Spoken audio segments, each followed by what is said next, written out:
wabarakatuh. Kembali ke Teropong Wak Lebay. Awas, nangkap iblis. Salah seorang akademisi dari Tillman University, ini kan nih, ini bukan orang Islam, juga bukan orang NU yang mengatakan demikian, namanya Phil Caruso. Phil Caruso mengatakan kalau ingin menumbangkan Indonesia, maka harus ditumbangkan dulu Nahdlatul Ulama. Saya pastikan 100% teroris yang ditangkap oleh Densus 88 berfaham Salafi Wahabi. Saya pastikan itu. Kalau ada yang mau bantah, silakan datanya ke saya. Jadi kalau kemudian ajaran-ajaran Salafi Wahabi mengharamkan maulidan, mereka melarang tahlilan, mereka melarang haul, teroris yang ditangkap oleh Densus 88 juga melarang hal yang sama.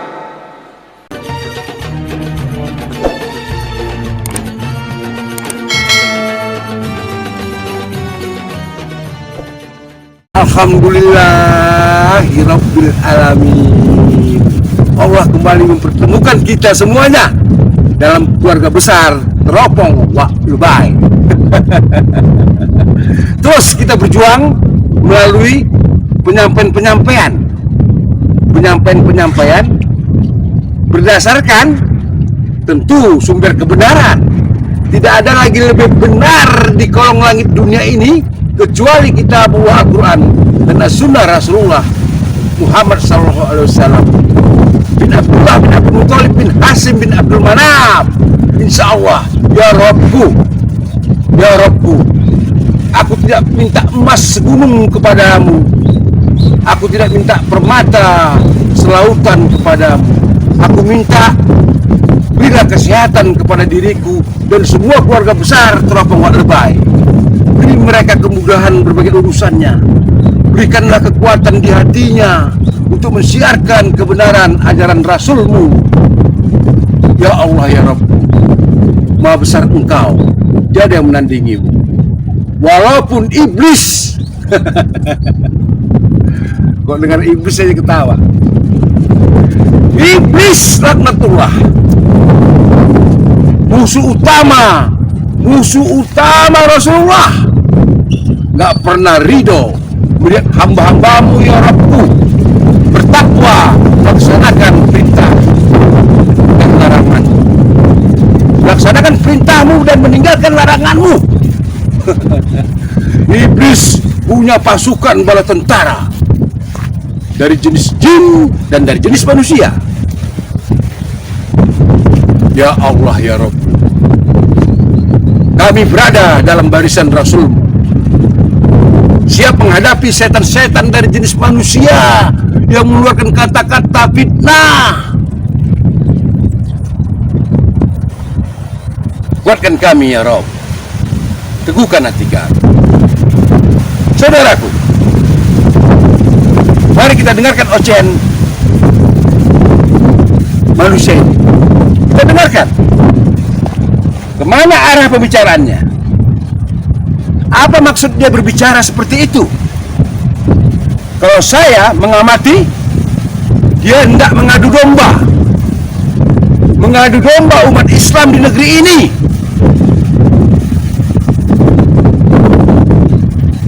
Jangan terberdaya kalian semuanya. Jangan. Berulang kali dia sebut NU, Wahabi. Macamnya NU dan Wahabi ini mau diadu domba sama dia. Belum pemilu 2024 udah begini suasana. Fitnah bermunculan.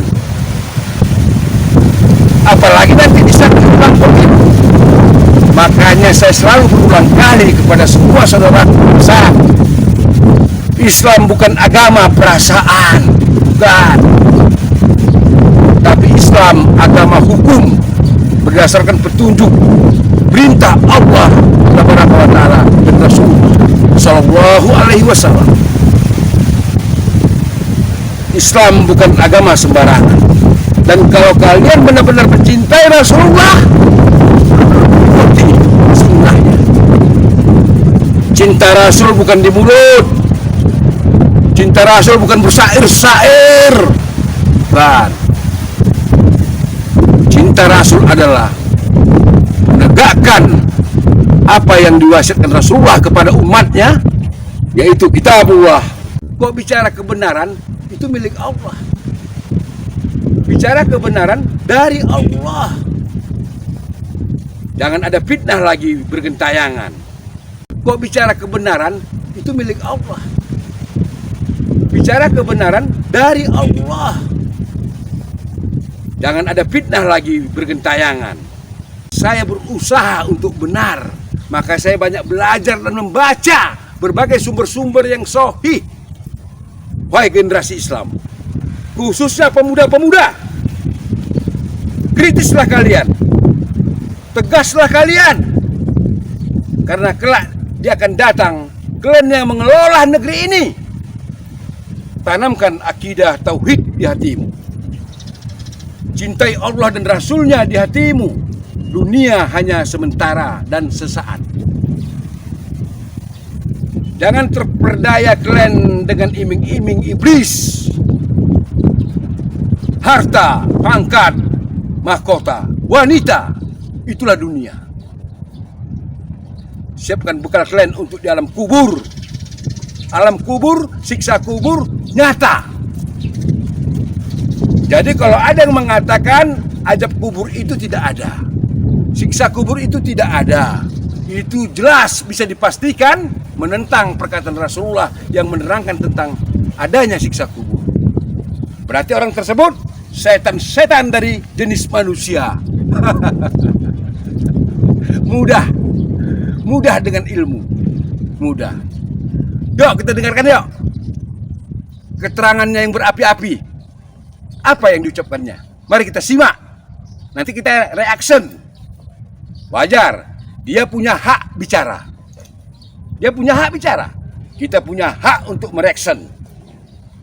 Tapi rasanya semua orang, semua manusia yang beragama nggak punya hak untuk memfitnah. Nggak punya hak untuk memfitnah, menghujat, itu nggak punya hak. Berkatalah berdasarkan kebenaran. Kebenaran itu bersumber dari Al-Quran dan As-Sunnah Rasulullah Sallallahu Alaihi Wasallam. Muhammad bin Abdullah bin Abdul Muthalib bin Hasim bin Abdul Manaf, sang penghulu para nabi dan rasul. Subhanallah, alhamdulillahirabbil alamin. Mari kita semua berjuang menegakkan sunnah dengan cara yang indah, dengan cara yang baik, bukan dengan marah-marah. Untuk apa itu kita lakukan? Mengharapkan syafaat pertolongan Rasulullah kelak di Yaumil Mahsyar kepada kita yang terancam masuk neraka. Yuk kita dengarkan apa ocehannya, bualannya. Yuk kita ikuti. Indonesia adalah populasi terbesar umat Islam di dunia. Paling besar umat Islam di dunia ini adalah Indonesia. Dan organisasi terbesar dari seluruh organisasi berbasis keagamaan Islam di dunia, yang paling besar adalah Nahdlatul Ulama. Tidak bisa dipungkiri, ini statistik, ini indeks.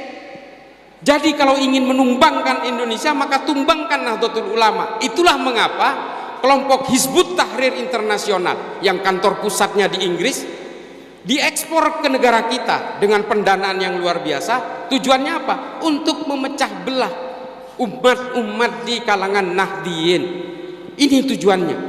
Ajaran-ajaran Salafi Wahabi diekspor paksa beserta uangnya datang ke sini. Untuk apa? Memecah belah umat-umat Nahdlatul Ulama ini. Saya tidak ingin mengglorifikasi lalu mendewakan dan memberhalakan Nahdlatul Ulama di sini. Tapi saya berbicara tentang riset-riset yang empiris. Yang saya katakan tadi adalah Phil Caruso dari Tillman University melakukan riset ini bertahun-tahun di Indonesia. Dan kemudian mereka menyadari, orang-orang barat menyadari bahwa Nahdlatul Ulama ini adalah pasak, poros utama dari keberagaman bangsa kita. Pancasila tidak akan ada apa-apanya tanpa Nahdlatul Ulama. Ini harus diakui. Saya tidak ingin mengatakan Pancasila sakti, Pancasila sakti, tapi Nahdlatul Ulama jauh lebih sakti menurut saya. Ini mohon maaf, saya tidak ingin mendegradasi Pancasila, tapi yang namanya filosofi Grondslag, Pancasila ini adalah filosofi Grondslag di awang-awang. Dia adalah aturan-aturan tanpa dogma. Tapi kalau agama, oning dogma, tahu dogma, percaya nggak percaya harus percaya. Nah, ini hanya dimiliki oleh basis-basis ilmu keagamaan yang kemudian mengalir di dalam NU, dan NU ini punya sanad-sanad keilmuan dari tabi'in sampai ke sahabat dan Rasulullah. Nah, inilah kemudian yang harus kita jaga sanad keilmuan ini, sementara gerakan-gerakan ideologi transnasional yang datang dari Arab, yang datang dari mana-mana ini harus kita tolak.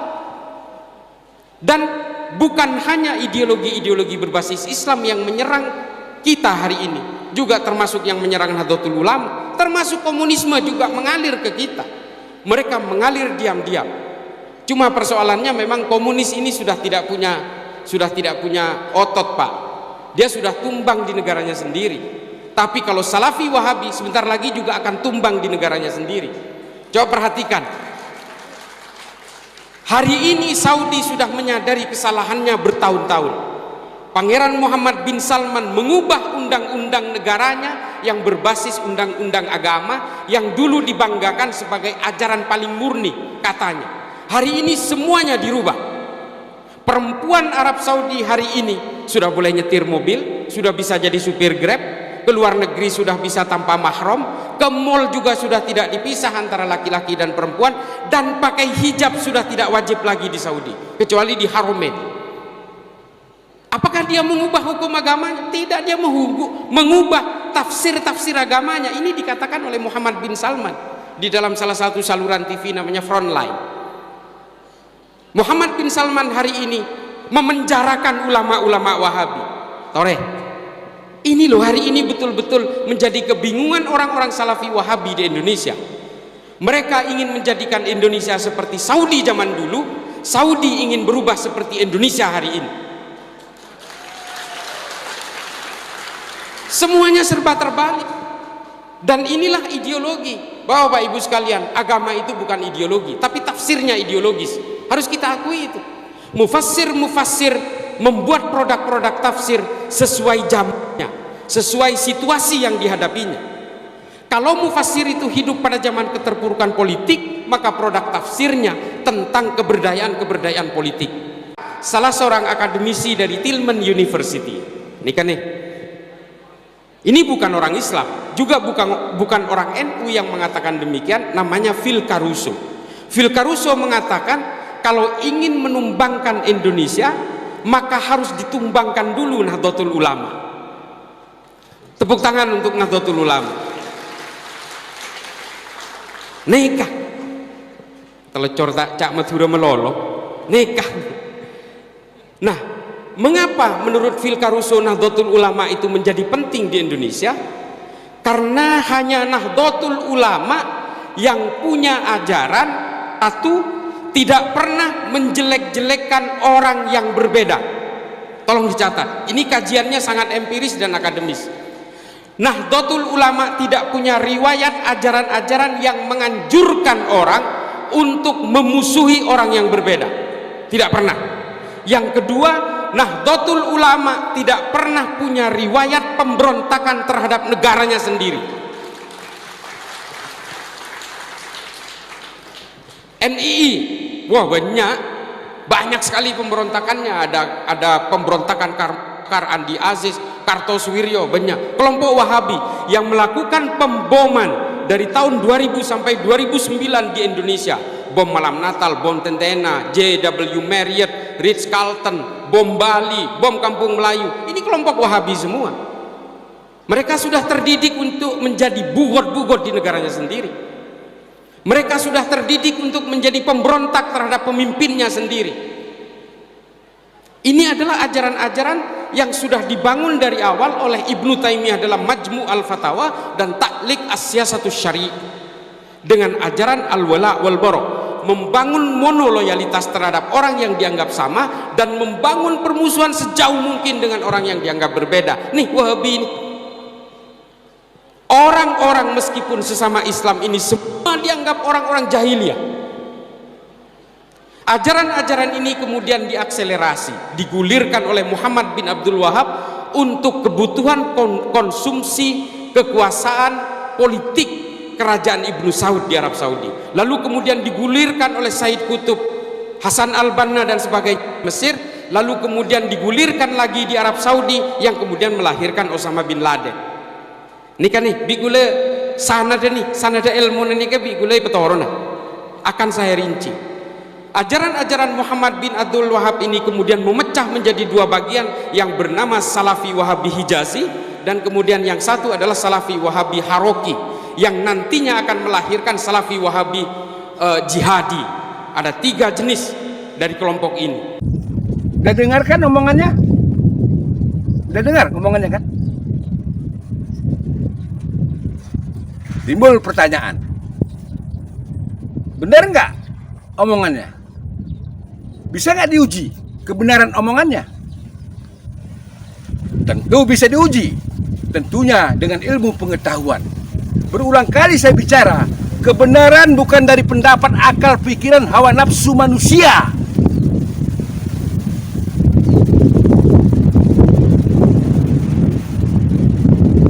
Tapi kebenaran berdasarkan Al-Quran dan Sunnah. Untuk mengetahui perkataannya benar atau salah, kita uji dengan ahli ilmu, ulama pewaris Nabi. Kita uji bagaimana ulama pewaris Nabi menjelaskan tentang apa yang dia ucapkan tadi. Yuk, kita ikuti yuk penjelasan ulama pewaris Nabi. Bahwa segala sesuatu pernyataan iya atau tidak memerlukan pembuktian ilmiah. Saya ulang, segala pernyataan iya atau tidak, perintah atau larangan, benar atau sesat, surga atau neraka dan seterusnya memerlukan pembuktian ilmiah. Mana buktinya? Qul hatu burhanakum in kuntum sadiqin, kata Allah. Tidak ada bom syahid seperti juga terjadi di Indonesia. Kesian kalau itu dilakukan oleh sebagian pemuda muslim jahil, bodoh, disebabkan ajaran-ajaran yang sesat ini yang perlu diberi pengarahan, perlu diajarkan. Terlarang kita bunuh diri dalam keadaan apa saja, tujuan apa saja, nggak boleh. Bunuh diri tetap bunuh diri. Wala taqtulu anfusakum, jangan kamu bunuh diri kamu. Hatta dalam medan perang jihad, misalnya kaum muslim perang jihad melawan orang-orang kafirin, kemudian dia pasang bom di badan di sini, kemudian dia terjunkan dirinya ke tempat musuh, dia bunuh diri, terlarang, tidak boleh. Itu yang sesungguhnya jihad. Apalagi ini yang bukan jihad tapi kerusakan. Lihat, dia sudah bunuh diri, satu kesalahan besar, dan nanti akan diazab orang-orang yang bunuh diri itu, kata Nabi SAW, diazab sesuai dengan cara apa dia bunuh diri. Sebagaimana terangkan di hadis sahih Bukhari dan Muslim, terlarang bunuh diri, nggak boleh. Karena apa? Karena yang mati siapa duluan? Dia duluan. Berbeda kalau jihad perang orang-orang kafirin, dia pegang senjata, dia serang ke tempat musuh dan dia ditembak oleh musuh, dia mati, itu syahid. Itu kalau yang jihad sebenarnya. Oleh karena itu tidak ada fatwa ulama boleh bom bunuh diri. Itu di Palestina orang-orang bodoh yang mengerjakan. Nggak ada fatwa ulama, nggak ada ulama menganjurkannya. Dia pasang bom, dia bunuh, dia bom Yahudi mati 1-2. Pada hari itu juga orang Yahudi memberondong orang-orang Palestina, 100-200 orang mati. Bodoh. Bahkan orang Palestina sendiri pernah bilang jangan, karena sebentar orang Yahudi akan habisi kita.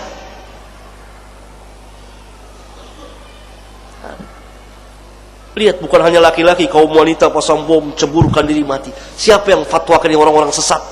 Lalu masuklah musuh-musuh Islam yang menyamar dari kaum muslimin, memanas-manasi, berpakaian dengan pakaian Islam, berbahasa dengan bahasa Islam. Masuk mereka, masuk musuh-musuh Islam dari Yahud dan lain-lain, nyelundup. Orang-orang tidak dikenal merusak Islam, dan anak-anak muda yang bodoh ini nggak tahu.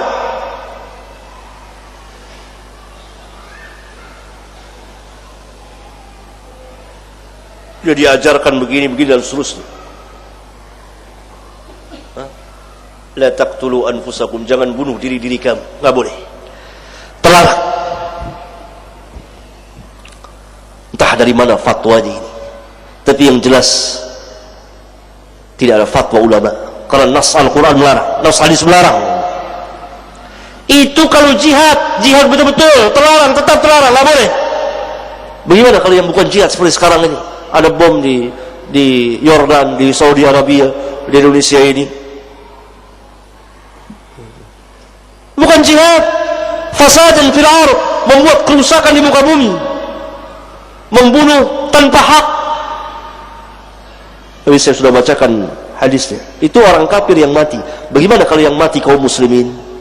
Dan bukan hanya menumpahkan darah, merusak harta, mengganggu keamanan, orang jadi tidak tenang, orang jadi saling curiga. Karena orang curiga sama kaum muslimin, sini sebentar, oh teroris nih. Gitu. Saudara keluar negeri curigain, lihat, dikecilkan kaum muslimin Indonesia ini, kecil, hina. Saya sering keluar, sering dipelototin orang-orang, sering diperiksa.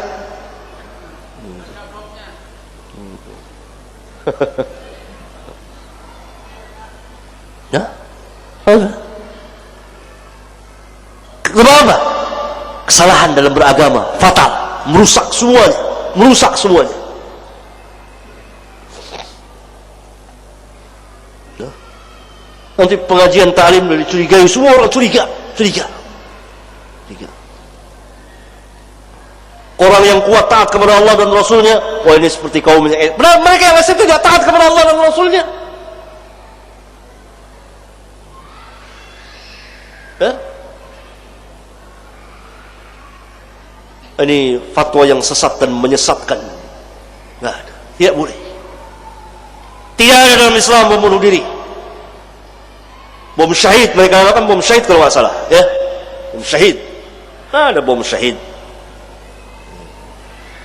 Yang syahid itu perang jihad betul-betul dengan syurut yang memenuhi persyaratannya, di bawah pimpinan imam, dengan orang-orang kafirin, jihad perang, menyerang musuh, mati, tembak, atau diberi dia di bom, syahid insyaallah taala.